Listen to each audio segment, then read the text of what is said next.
All right, Lions fans, this is your guy. I'm not a Lions fan. And today's game against the Jacksonville Jaguars, by the time that this comes out, it will be the conclusion of the game, I guess. And I wouldn't know the score and all that good stuff. But I wanted to do this video about, I guess, where the continuity of the team. This is after it's coming off after a bye week, and I'm not going to assess the team where it has been. But if I were to put a projection on it, it would be accordingly or according towards excuse me. It would be according towards the scheduling is handling it quarterly. And the fourth quarter, the first quarter of 16, you said that they are what 1-3. I would say after this bye week, this would be the week that the continuity starts to show. There will be the game that they start to show improvement, even though they may have to do some shuffling, they may have to do some whatever. In terms of personnel, everything is not where I guess I could say Bob Quinn or Patricia or even Bevel or Underling, where they may see it, as on the blueprint as they saw it, when they was putting the team together. So, because you got players that's injured and they're doing shuffling, but this is the game that continuity is going to be established. This is the game where they turn the corner, where the bumps and the bruises of not just the first quarter of the season, but let's say the carryover from last season over to this season, where they would start to find that continuity, particularly with the players that they brought in from the off season, the players that you're adapting from this season. You could throw in the COVID-19 situation all there into that, but this is going to be the game after the bye week. You will see the continuity of the team where players are actually solidifying their spot on the team, or their roles is being more defined, not just defined in just like, okay, you're a linebacker, so you play a linebacker, but more so, can we count on you continuity? Can we depend on you to be where you are?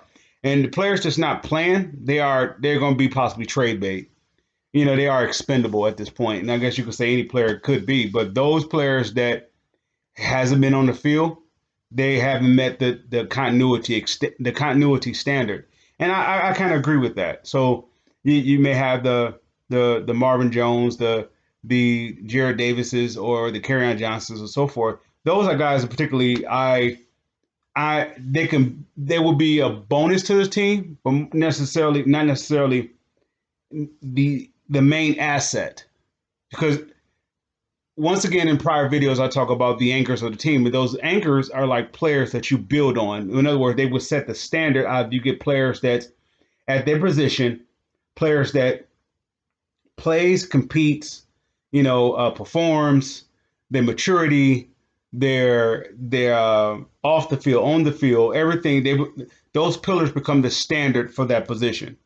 Trey Flowers is the standard for that position. In other words, if I'm going to bring in a player, it's going to be the player of his standard or higher. They will actually make Trey Flowers better, or they will definitely make Trey Flowers better, or they just superior, more talented than Trey Flowers. That would be my standard of my anchors.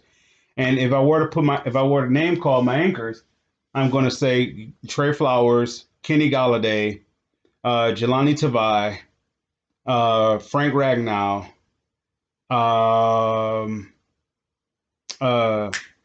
Jeff Okudah, DeAndre Swift. I'm going to say Halapalooty Vati. I'm going to say that. Those are going to be my my standard. But Ragnow basically is the standard for the offensive line.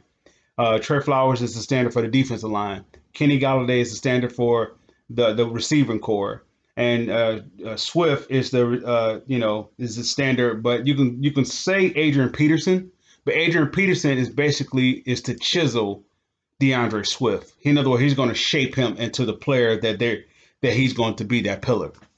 I look at DeAndre Swift as a modern day Emmitt Smith, but not not player style or performance style, but his impact to the how Emmitt Smith impact was to Dallas Cowboys, how DeAndre Swift impact is going to be towards the Detroit Lions.